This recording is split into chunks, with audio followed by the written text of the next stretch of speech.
সকালবেলা ছাদে চলে এসেছি। দেখো চারিদিকে মানে মেঘ, আর্ধেকটা মেঘ আর আর্ধেকটা তোমার রোদ। তো সূর্যি মামা বেরোবে বেরোবে বলছে, তো বেরোচ্ছে না।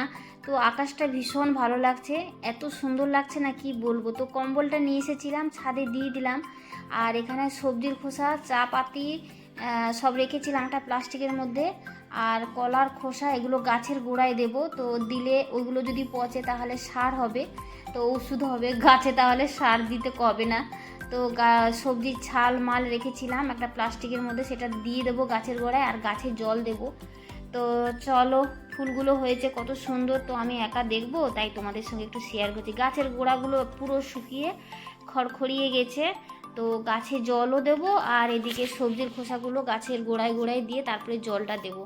তো এদিকে এটা বৌদিদের গাছ, কত সুন্দর দেখো, ওটাকে আমরা বলি কাগজ ফুলের গাছ। বন্ধুরা, কেমন আছো সবাই? আমি দীপার সংসারে তোমাদের সবাইকে স্বাগত জানাই। তো চলে এসেছি ছাদে। তো ছাদে গাছগুলোতে জল দেবো, তাই জন্য চারিদিকে পরিবেশটা তোমাদের দেখিয়ে দিলাম। কয়েকটা ফুল হয়েছে সেগুলো তোমাদেরকে দেখালাম। তো চলো ঝটপট করে কয়েকটা ফুল হয়েছে তুলে নিই আর গাছে জল দিয়ে নিচে চলে যাই। কম্বলটা হচ্ছে, আকাশটাও পরিষ্কার। এখন সকালবেলা একটু মেঘলা মেঘলা আছে, তাও সূর্য মামাকে দেখতে পাচ্ছি, তাই জন্য দিয়ে গেলাম। তো চলো ঝটপট করে যাওয়া যাক। গাছের গোড়ায় সবজির খোসাগুলো দিয়ে দিলাম, দিয়ে জল দিয়ে দিলাম। তো এদিকে দেখো কতগুলো পাখি এক ঝাঁক যাচ্ছে।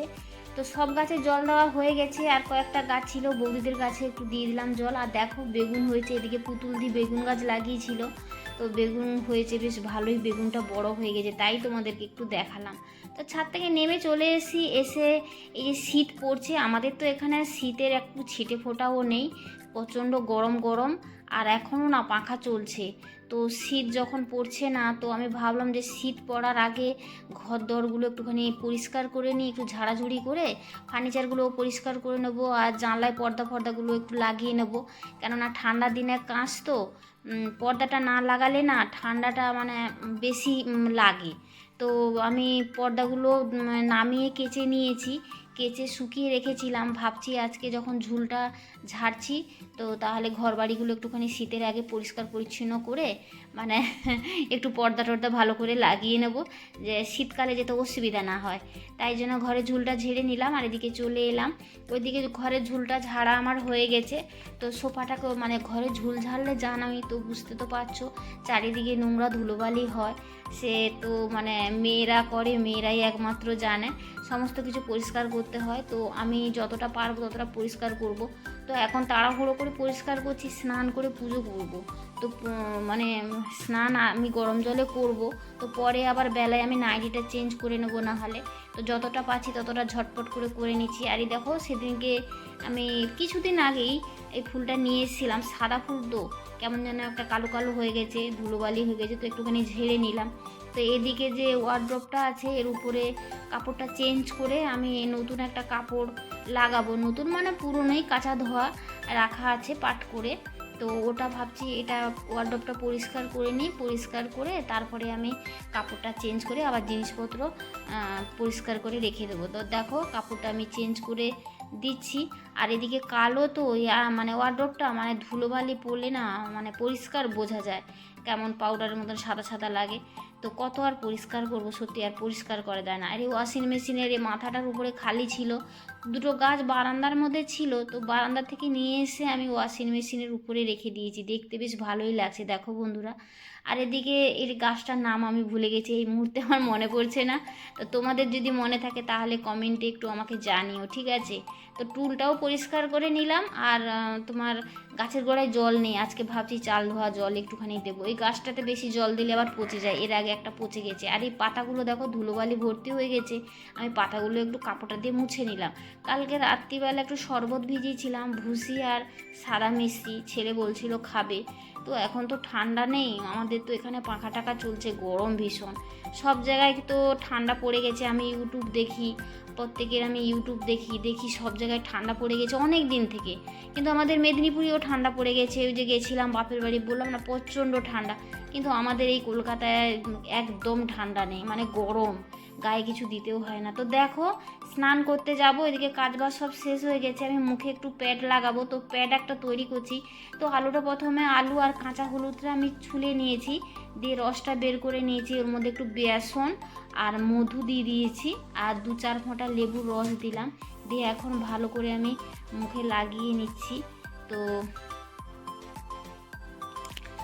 লাগিয়ে আমি এদিকে আবার কি বলো তো, কাপড়, ওই যে গ্যাস পরিষ্কার করা যে কাপড়, হাত মোছা কাপড়, একটু গরম জল দিয়ে না, এখন তো আবার জলটা একটু ঠান্ডা ঠান্ডা, তো ভালো ময়লা ছাড়ে না, তাই জন্য একটু জল দিয়ে, গরম জল করে সাবান গুঁড়ো দিয়ে ভিজিয়ে রেখেছিলাম।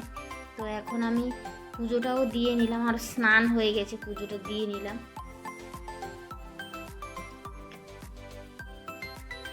এদিকে চালটা বের করে নিয়ে এলাম, তো চালটা খানি ধোবো, ধুয়ে একটুখানি জল রাখবো, গাছের গোড়ায় দেবো। তখন বলেছিলাম তোমাদেরকে, তো গাছের গোড়াগুলো ফেটে গেছে, মানে ওই গাছটাতে না একটু জল কম লাগে, তো বেশি জল দিলে নষ্ট হয়ে যায়, ভয়ও লাগে দিতে।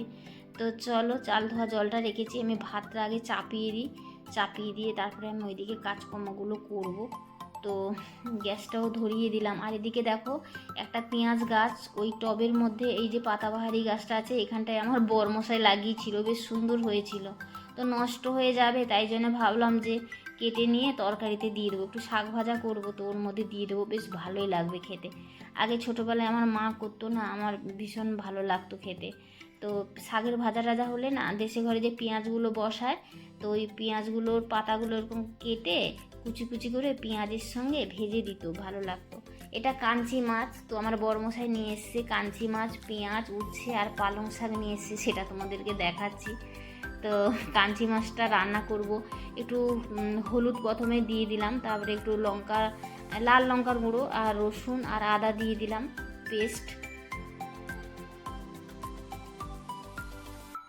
একটু আলু দিলাম, তার সঙ্গে পেঁয়াজ কুচি দিলাম, এর মধ্যে টমেটো দিলাম, ধনেপাতা, কাঁচা লঙ্কা একসঙ্গে কুচিয়ে রেখেছিলাম, লবণ আর একটু কাঁচা তেল দিয়ে ভালো করে এটাকে মেখে টেখে রেখে দেবো। তো এটা আমি লাস্টের দিকে বসাবো। তো একটুখানি বাঁধাকপি ছিল, বড়মশাইকে বলেছিলাম বাঁধাকপি একটা আনতে, দিলে আর একটু হতো বেশি। তো বড়মশাই বলছে অনেকটা বেলা হয়ে গেছে, এখন দোকান টোকান কিছু নেই, তুমি এত বেলায় ফোন করলে, আমি তো ভুলেই গেছিলাম। তো এ কাজ ও কাজ সকাল থেকে দেখলে তো অনেক রকমের কাজ, শুধু কি আর সংসারের কাজ ছাড়াও তো বাকি কাজ থাকে। তো আজকে বললাম যে ঘর বাড়ি একটুখানি ঝাড়াঝুড়ি করে পরিষ্কার করে রেখেছি, তো পর্দা টর্দাগুলো একটুখানি চেঞ্জ করব। এদিকে রান্নাটা আমার হয়ে গেলে আমি ওইদিকে যাব, ওইদিকে গিয়ে আমি কাজকর্ম করব। শুধু নিজেকে তো পরিপাটি করে রাখলে হবে না, তাই না? নিজে যেরকম পরিপাটি, মানে সুন্দর করে সাজিয়ে গুছিয়ে থাকি, সেরকম ঘর বাড়িও তো সাজিয়ে গুছিয়ে সুন্দর করে পরিপাটি করে রাখতে হবে। আর শীতের আগে তো জানলায় তো কাঁচ না, তো ঠান্ডা ঢুকবে। এখন আমাদের তো এদিকে ঠান্ডা নেই, তোমাদের অনেক আগে বলেছিলাম। তো ঘর বাড়িকে সুন্দর করে আমি ঝেড়ে ঝুড়ে এখন ঠান্ডার আগে সব প্রস্তুতি নিয়ে নিচ্ছি, যাতে ঠান্ডা না ঢুকতে পারে। আর ঠান্ডার দিনে না আমার ঠান্ডা লেগে যায় ভীষণ, বহুত অসুবিধা হয়। আমার ছেলেরও তাই ঠান্ডা লাগার ধাত আছে। তো দেখো, ওইদিকের পর্দা লাগানো হয়ে গেছে, সেটা তোমাদের সঙ্গে শেয়ার করিনি, এই ঘরে বাকি ছিল। তো আমার রান্নাটা হয়ে গেছে, তো আমি চলে এসেছি। তো জানলার এদিকটা পুরো ঝেড়ে মুছে পরিষ্কার করে নিচ্ছি, আর দেওয়াল ঘড়িটাও নামিয়ে পরিষ্কার করে নিলাম। আর এই যে পর্দাটা টাঙানো থাকে, তো রডগুলো মুছে নিলাম। তো রডগুলো ভীষণ ধুলোবালি হয়েছিল, তো সুন্দর করে আমি পরিষ্কার করে, আর এদিকে বাথরুমের দরজাটাও আমি পরিষ্কার করব। তো পরিষ্কার হয়ে গেলে, এদিকের বাথরুমটা আমি ব্যবহার খুবই কম করি, বেশি একটা ব্যবহার করি না, যেহেতু আমাদের দুটো বাথরুম, সামনের দিকের বাথরুমটা বড় আছে, আর এই বাথরুমে দরজাটা পরিষ্কার করছি। এদিকের বাথরুমটা মানে বেডরুমের সঙ্গে অ্যাডজাস্ট আছে, তো ঘরের ভেতরে বাথরুম, তো আমাদের তো এখন লোকজন কম, তো ছেলে যখন বিয়ে দেবো তখন তো দুটো বাথরুম ব্যবহার করতে হবে, তাই না? এখন তো ছেলে তো বিয়ে দিচ্ছি না, তো একটা বাথরুমেই 3 জন ব্যবহার করি। তো ওই দিকে সামনে যে বাথরুমটা আমাদের ডাইনিংয়ের সঙ্গে লাগানো, ওই বাথরুমটা অনেকটা বড়, আর এদিকের বাথরুমটা যেটা আমি দরজাটা পরিষ্কার করলাম, এটা খুবই ছোট। তো দেখো, কথা বলতে বলতে বক করছি তোমাদের সঙ্গে। তো আমার পর্দাটা লাগানো হয়ে গেল, তো পর্দাটা লাগিয়ে নিয়েছি, বেশ ভালো লাগে। আর ঘরের মধ্যে পর্দা জানলায় যদি লাগানো থাকে না, ঘরের শোটাই আলাদা হয়, দেখতে সুন্দর লাগে। তো এদিকে তখন তো সকালবেলা তাড়াহুড়ো করে ঠাকুর দেবো বলে আমি ওইদিকে ওয়ার্ডরোবটা পরিষ্কার করেছিলাম, আর এদিকে ওয়ার্ডরোবটা পরিষ্কার করা হয়নি। কিছুই না, মোছামুছি করেই রাখি, তাও একটু ধুলোবালি হয়ে গেছে, বাড়িতে কদিন ছিলাম না, সবই তো জানো। তো একটুখানি ঝাড়াঝুড়ি করে নিচ্ছি। তো হাতে এখন কোনো কাজ নেই, তো কি করব। লোক বলে না, কিছু কাজ নেই তো খই ভাজ, কাজ নেই তো খই ভাজ। আমি আমার জেঠিমা ঠাকুমাদের মুখে শুনতাম, কাজ নেই তো খই ভাজ। তো কথাটা ঠিকই। তো হাতে কাজ নেই, কি করব, শুধু শুধু বসে বসে আর ভালোও লাগবে না। হাতে যতটা টাইম আছে, তো পরিষ্কার যখন করছি, এখানে টাওয়ালটা চাপা দিয়ে রেখেছিলাম ওই ওয়ার্ডরোবের মাথাটার উপরে। তো টাওয়ালটা তুলে নেব, ধুলোবালি হয়েছে। আর বাড়িতে না থাকলে সত্যি ধুলোবালি খুব হয়, যতই পরিষ্কার করি না কেন। মাসে আপাতত একবার করেই কাপড়গুলোকে আমি চেঞ্জ করে দিই। তো ওইদিকে আমি ওটাখানে ঝেড়ে ঝুড়ে যখন নিলাম, ওয়ার্ডরোবটা একটু পরিষ্কারও করে নিচ্ছি। আর কি বলো তো, ওখানে হচ্ছে লাকি বাম্বুটা না প্রচণ্ড জল খায়। সেদিনকে তোমাদেরকে দেখালাম, তো এই জলটা দিয়েছিলাম। দেখো মানে মানে কখন যে জলটা টেনে নেয় না বুঝতে পারি না। মনে হয় যেন রোজই জল দিলে ভালো হয়। আবার ওটাকে পরিষ্কার করে আবার একটুখানি জল দিলাম। আর এর না খাবার আলাদা, জেলি টাইপের একটা খাবার কিনে নিয়ে এসেছিলাম দোকান থেকে। ওটা আমি মাসে দেড় বৌদি তো খুব শরীর খারাপ, খুব শরীর খারাপ। এই দেখো আমার বৌদিকে কত সুন্দর, আমার বৌদি, আমার বৌদি খুব ভালো। আমি নাইলে বৌদি গাছে জল দিয়ে দেয়, বৌদি নাইলে আমি গাছে জল দিয়ে দিই। তো এসেছি, লেপ বানানো হচ্ছে, তাই জন্য তো বৌদির সঙ্গে দেখা হয়ে গেল। বৌদি আবার অনেক জামা কাপড় কেচেছে, এই যে অনেক জামা কাপড় কেচেছে। বৌদি আবার বসে থাকতে পারে না, খুব কাজ করে। বৌদি রান্না হয়ে গেছে? রনি, হ্যাঁ আসো, রনি আসো, আসো বাবু, আসো আসো আসো।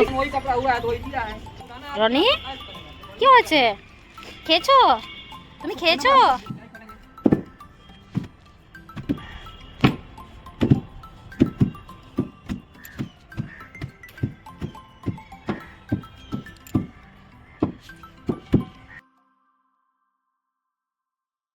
এদিকে ছাদ থেকে ঘুরে এসে বসেছিলাম, তো ভাবলাম খাওয়া দাওয়া দেরি আছে, তো সুপুরিগুলো কেটে নিই। তাই আমার বড় মশাই একটু ক্যামেরা করে দিচ্ছে। তো সুপুরিগুলো অনেকগুলো কেটেছি, তার কিছুগুলো আছে, আর কাটবো না, এগুলো রেখে দিই, পরে একদিন হবে। তো খাওয়ার মতন আমি কেটে নিলাম। তো আমি একটা কি বলবো, লোকে পানের নেশা করে, আর আমি সুপুরি আর মৌরি, কাঁচা মৌরি খাই, এই নেশা।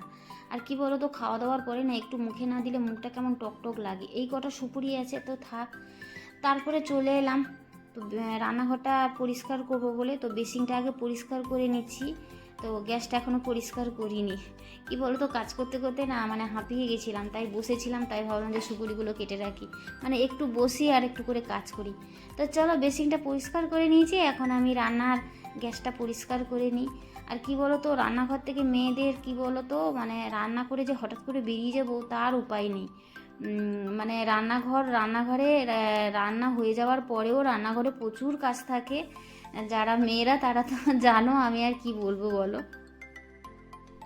এখন বিকেলবেলা চলে এসেছি, গ্যাস ট্যাসটা তখন পরিষ্কার করে শুয়ে পড়েছিলাম। তো দেখো, তো সমস্ত কিছু পরিষ্কার হয়ে গেছিলো। এখন সন্ধেবেলা উঠে সন্ধেবাতিটা দিয়ে দিলাম, দিয়ে একটু মুড়ি মাখা করছি।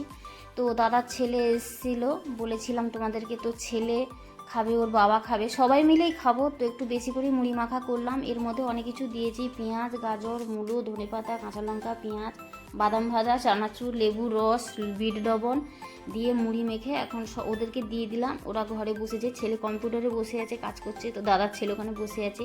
আমাদের রনিবাবু এসে দুপুর থেকে ঘুমোচ্ছে, একটু উঠছে না। তো ওর মানে ভীষণ